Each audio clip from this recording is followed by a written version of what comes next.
ఖానాపూర్ విలేజ్లో హర్ష మీనా అనే ఇద్దరు పేద అన్నా చెల్లెళ్ళు ఉండేవాళ్ళు.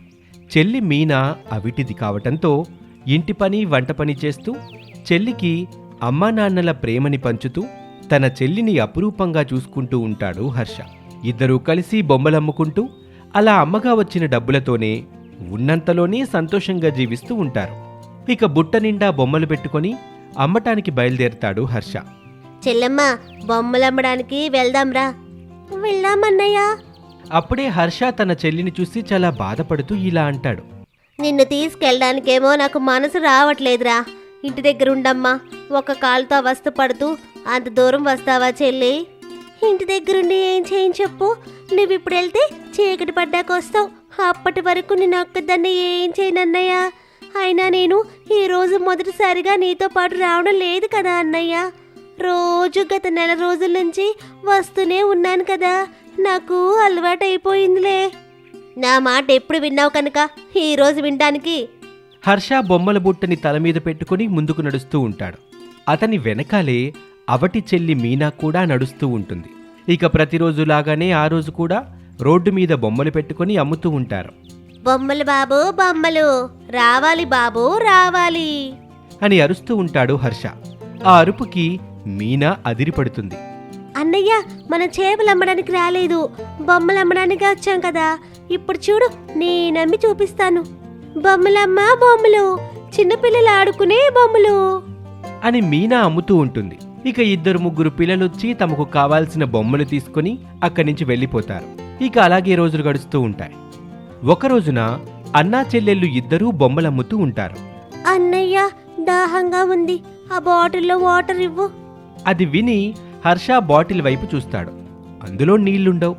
చెల్లెమ్మ, ఇందులో నీళ్లు లేవు గాని నువ్విక్కడే ఉండమ్మా, నేను వెళ్ళి నీళ్లు తీసుకొస్తాను. సరే అన్నయ్య. ఇక హర్ష అక్కడి నుంచి వాటర్ బాటిల్ తీసుకుని వెళ్ళిపోతాడు.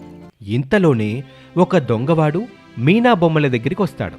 బొమ్మల్ని, మీనా పరిస్థితిని, ఆ చుట్టుపక్కల పరిస్థితిని గమనిస్తూ ఆ దొంగోడు మీనాను మాటల్లో పెడతాడు. మీనా దగ్గర ఉన్న డబ్బుల పెట్టెని తీసుకొని పరిగెడుతూ ఉంటాడు ఆ దొంగ. దాంతో మీనా ఏడుస్తూ అరుస్తూ ఉంటుంది. దొంగ, దొంగ, పట్టుకోండి, పట్టుకోండి అంటూ మీనా అరుస్తూ ఉంటుంది. పక్కనే ఉన్న షాప్ దగ్గర పోలీస్ ఇన్స్పెక్టర్ తన కూతురికి చాక్లెట్లు కొంటూ ఉండగా మీనా అరుపులు విని తన దగ్గరికి వెళ్తాడు. సార్, దొంగ నా డబ్బులు పెట్టి ఎత్తుకెళ్ళిపోతున్నాడు. ఆ మాట విన్న ఇన్స్పెక్టర్ తన కూతురుని మీనాకు తోడుగా ఉంచి అక్కడి నుంచి పరిగెడతాడు. ఇంతలో నీళ్ల కోసం వెళ్లిన హర్ష బాటిల్ నిండా నీళ్లు తీసుకుని అక్కడికొస్తాడు. చెల్లెలు మీనా ఏడుస్తూ ఉండడం చూస్తాడు. జరిగింది మొత్తం తెలుసుకుంటాడు. ఇక కాసేపటికే ఇన్స్పెక్టర్ ఆ దొంగని పట్టుకుని మీనా దగ్గరికి వస్తాడు. ఒక అవిటమ్మాయి దగ్గర దొంగతనం ఎలా చేయాలనిపించిందిరా నీకు?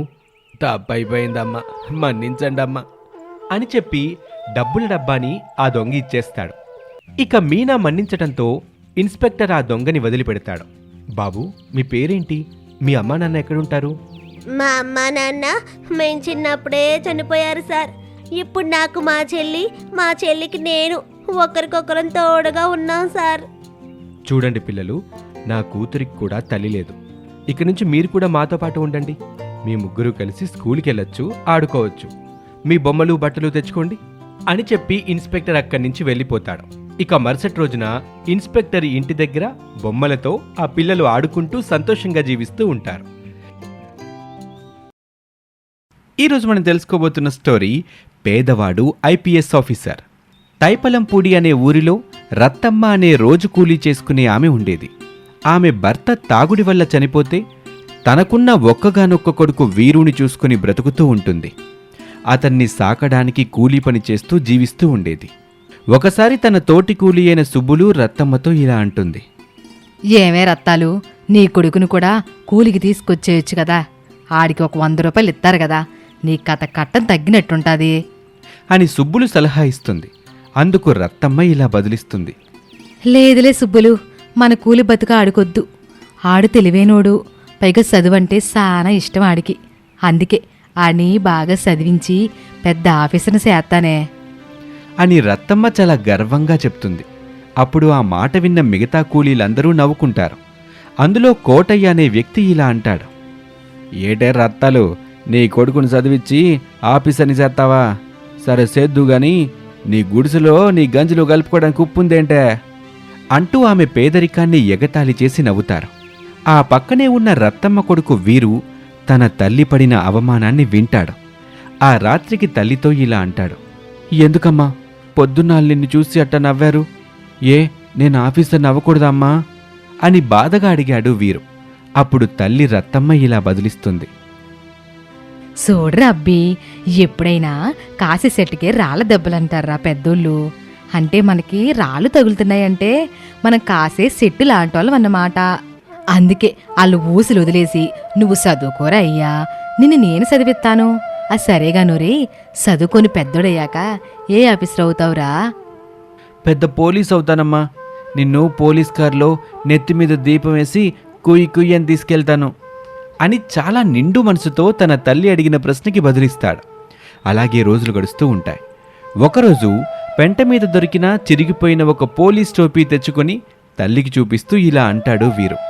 అమ్మా చూడవే, నేను పోలీస్ అవ్వాలని నాకు పోలీస్ టోపీ దొరికిందే అని వీరు అనటంతో ఆ టోపీ కొడుకు చేతిలో నుంచి తీసుకొని అతన్ని నెత్తికి పెట్టి పోలీస్ టోపీలో ఉన్న కొడుకుని చూసి మురిసిపోతుంది.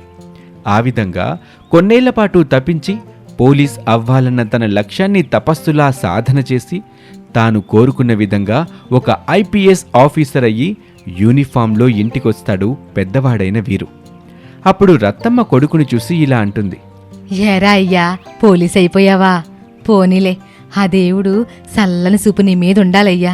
నీ అమ్మ కడుపు చల్లగా నువ్వు ఏళ్ళు గొప్పుడిగా పేరు తెచ్చుకోవాలా అంటూ రత్తమ్మ కొడుకుని ఆశీర్వదిస్తుంది. తన కొడుకు పోలీస్ అయిన విషయం అందరికీ చెప్తుంది. అప్పుడు వాళ్లలో కోటయ్య కూడా ఉంటాడు. ఆ కోటయ్యతో వీరు ఇలా అంటాడు. ఇదిగో బాబాయ్, నేనిప్పుడు పోలీస్ అయ్యాను. ఒకప్పుడు నువ్వు అడిగావే మీ ఇంట్లో గంజిలోకి ఉప్పుందా అని మా అమ్మని. ఆ ఉప్పులేని గంజి తాగి కష్టపడి చదివి ఇప్పుడు ఐపీఎస్ నయ్యాను బాబాయ్ అని వీరు చెప్పడంతో కోటయ్య ఆనాటి తన మాటలకి సిగ్గుపడి ఇలా అంటాడు. నిజమేరా అయ్యా, నీలాగే నా కొడుకును కూడా మీ అమ్మలాగా ధైర్యం చేసి చదివించుంటే ఆడు కూడా నీలాగే ఆఫీసర్ అయ్యేవాడు. ఇప్పుడు చూడు నాలాగే కూలోడయ్యాడు అని కోటయ్య అంటాడు.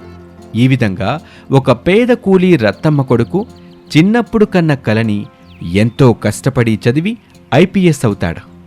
ఈ స్టోరీ మీకు నచ్చితే మా ఛానల్ని వెంటనే సబ్స్క్రైబ్ చేసుకోండి. Thank you for watching. Khanapur విలేజ్లో రాజయ్య, సుకన్య అనే పేద దంపతులు ఉండేవాళ్ళు. వాళ్ళకి 3 ఆడపిల్లలు. మళ్ళీ సుకన్య కనడానికి సిద్ధంగా ఉంటుంది. రాజయ్య ఆ ఊరి పక్కన పారుతున్న నదిలో చేపలు పడుతూ వాటిని అమ్ముకుంటూ తన కుటుంబాన్ని అతి కష్టం మీద నెట్టుకొస్తూ ఉంటాడు. ఒకరోజున చేపలు పట్టుకుని రాజయ్య ఇంటికొస్తాడు. అతని తల్లి కనకమ్మ దిగులుగా గుమ్మం దగ్గరే కూర్చుని ఉంటుంది. కొడుకును చూసి ఏమీ మాట్లాడకుండా మౌనంగా ఉంటుంది. ఏమైందమ్మా, అలా ఏదో పోగొట్టుకున్న దానిలా అట్టా ఉన్నావు? ఇక అప్పుడే ఇంట్లో మంచం మీద పడుకుని నవ్వుతున్న చిన్నారి బంగారు తల్లిని చూస్తూ సుకన్యేమో బాధపడుతూ ఏడుస్తూ ఉంటుంది. రాజయ్య గొంతు వినపడగానే పెద్దమ్మాయి మీనా పరుగున బయటకొస్తుంది. నాన్న నాన్న, అమ్మకు చెల్లి పుట్టింది, భలే నవ్వుతుంది నాన్న. ఆ మాట విని రాజయ్య ఒక్కసారిగా కళ్ళు తిరిగి పడిపోతాడు. కాసేపటికి కళ్ళు తెరుస్తాడు. ఆడపిల్ల పుడితే అదృష్టమని నవ్వాలో, ఈ పేదవాడికి భారంగా ఎందుకు పుట్టారని ఏడవాలో అర్థం కావటం లేదు అనుకుంటూ రాజయ్య ఏడుస్తూ ఉంటాడు. ఇక భార్య, తల్లి రాజయ్యని ఓదార్చుతారు. చూసావా అమ్మా, వంశాంకురం కావాలని ఇక్కడిదాకా తీసుకొచ్చాం, ఇప్పుడెట్లా? చూడరా, ఇలా జరుగుతుందని నాకు మాత్రం ఏం తెలుసురా? తెలిసి నిన్ను కష్టాల్లోకి ఎందుకు నెట్టేస్తాను చెప్పు బాబు. సర్లే అమ్మా, నా తలరాత ఇంతేలే అనుకుంటానులే. బాధపడకయ్యా. ఇంతలో వాళ్ళ దగ్గరికి కారులో అరవింద్, కావేరి అనే దంపతులొస్తారు. తమకు పిల్లలు పుట్టడం లేదని, మీకు పుట్టిన ఆ బంగారు తల్లిని మాకిస్తే మేం సాదుకుంటామని చెప్తారు. ఇవ్వటం ఏమాత్రం ఇష్టం లేకపోయినా బ్రతకడం కష్టం కాబట్టి రాజయ్య, సుకన్య, కనకమ్మ 3 ఒప్పుకొని ఆ చిన్నారి బంగారు తల్లిని ఆ దంపతులకిచ్చేస్తారు. వాళ్ళు సంతోషంగా ఆ బంగారు తల్లిని అక్కడి నుంచి కారులో తీసుకుని వెళ్ళిపోతారు. అలాగే రోజులు గడుస్తూ ఉంటాయి. ఆ బంగారు తల్లి పెరిగి పెద్దదవుతుంది. తన పేరు మైథిలి. కావేరి దగ్గరుండి ఇంటి పని చేపిస్తూ ఉంటుంది. తిండం మాత్రం గబగబా తింటావు, పని మాత్రం నెమ్మదిగా చేస్తున్నావేంటే? రాత్రి మీరు చెయ్యి పట్టుకొని కొట్టినందుకు చెయ్యి బాగా నొప్పి లేస్తుందమ్మా.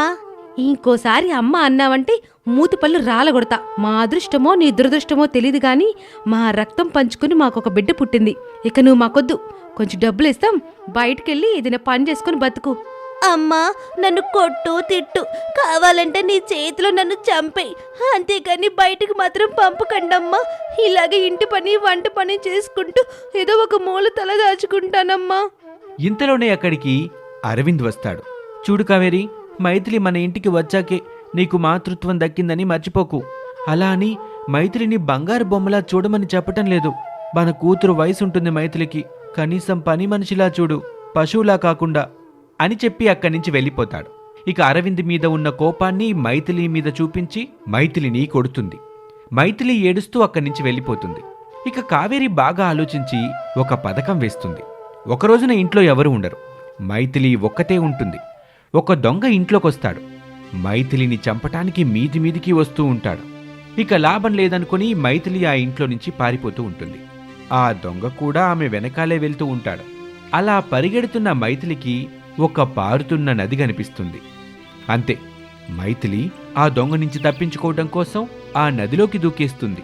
మైథిలి ఆ నీళ్లల్లో కొట్టుకుపోతుంది. ఇక ఆ నది ఒడ్డున నిలబడి చేపల కోసం వలవేసిన రాజయ్య వలని గట్టిగా లాగుతూ ఉంటాడు. ఆ వలలో మైథిలి చిక్కుకుంటుంది. వలలో వచ్చిన అమ్మాయిని చూసి రాజయ్య కంగారు పడతాడు. స్పృహతోనే ఉందని ఇంటికి తీసుకెళ్తాడు.